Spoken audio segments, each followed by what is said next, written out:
Hi, so here we are in week 8, and our topic this week is very interesting.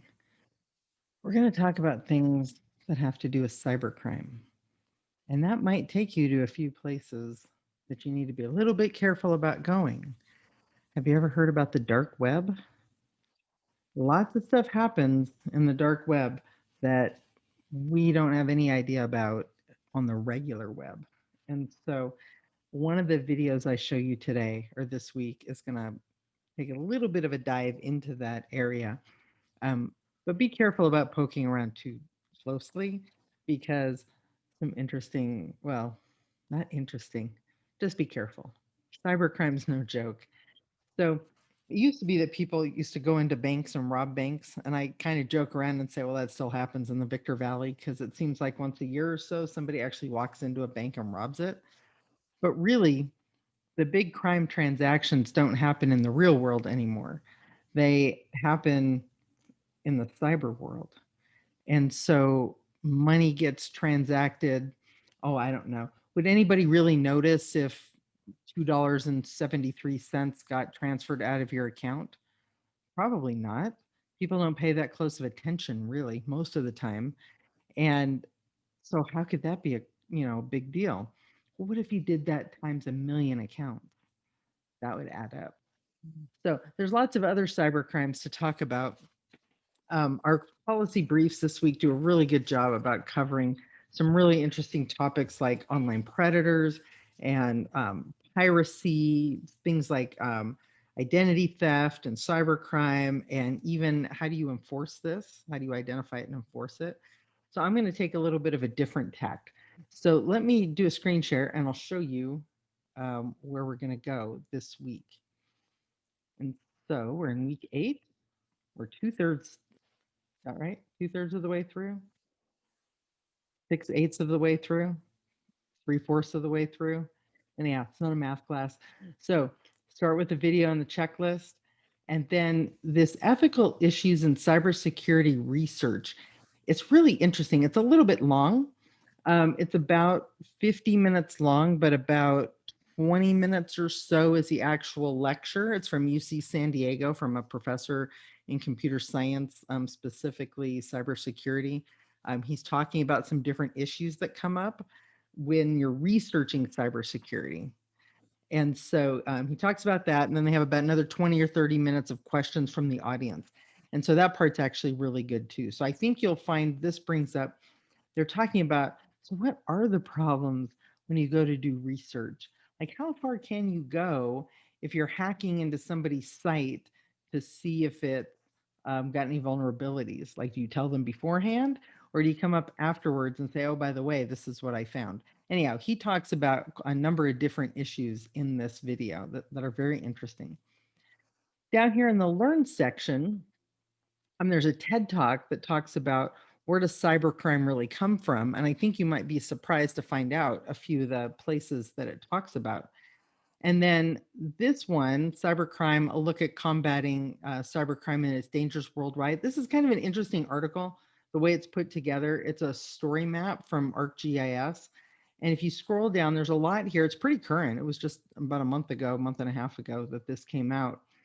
And it's a combination of text and videos. And so you kind of scroll through this, scroll and scroll and scroll. Let me open the page a little bit wider. And, then it comes down. So you kind of go back and forth and the videos illustrate, and there's some data trackers to let different issues that have to do with this. So this is kind of interesting. I think you might, that's more of a data point on that one. And then this third one, global cybercrime damages predicted to reach $6 trillion by 2021. That's next year. And $6 trillion, that's a lot of money. So it's an interesting article to read, but also if you scroll down and they link off to all kinds of stuff, you can go down a rabbit hole following all the links that this article has, cyber attack surface, lots of stuff. But what you might find particularly interesting is this video.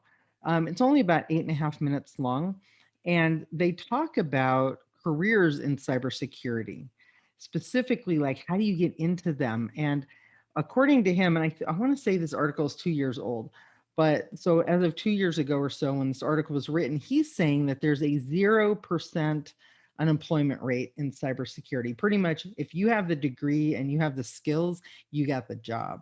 And it's a really well paying, interesting job. So the video alone, I think you might find very useful. Not really to do with ethics there, but a little sidetrack that I think you'll find interesting. Down on the do part this week, we're keeping it simple. Sign up for Zoom for next week. Do your policy brief comments. Let me come back to that in a second. I'll wrap up with that. And then the insights in this week. I'm really interested to know what you think about what we've looked at and read. You should make sure that I can tell you actually read stuff and watch stuff. Like you should inform your comments that with that information. And having said that, let me now jump over to the policy brief. So I put this on top of the wiki also, but it seems like we're still having some confusion on what I'm looking for in the project brief. I know I keep putting it in the videos for the last couple of weeks, but this time I put it in writing. So hopefully um, you'll have this to look at. But basically, if you want to get full credit, there's 5 points per brief. So this week, for example, there's 5 briefs. If you do your policy brief, then you get 5 points automatically for like if you're one of the people whose brief there is, you don't have to review your own because that'd be a little weird. I mean, you can if you want. But anyhow, so you get up to 5 points for each one. And in general, if you want 4 or 5 points out of this, you have to share some resource that extends the knowledge. You have to address the ethical issues that were involved in the policy brief, and then share something that's kind of related to that. And to get full credit, you need to actually tie it in. Like, don't just throw a link at the bottom that doesn't connect. You need to make sure it connects somehow, okay, to what you're saying. So you kind of like your resource, your thoughts, and whatever the policy brief is, all needs to mesh together concisely. Like just pick 1 point. 4 points, it might be a little iffy about how you've connected your resource, but I can kind of make it out. 3 points, you kind of respond to the main issue, but your discussion's mostly opinion based, like I think about this, or I think about this, or my opinion is, or whatever, but you don't really back it up with anything.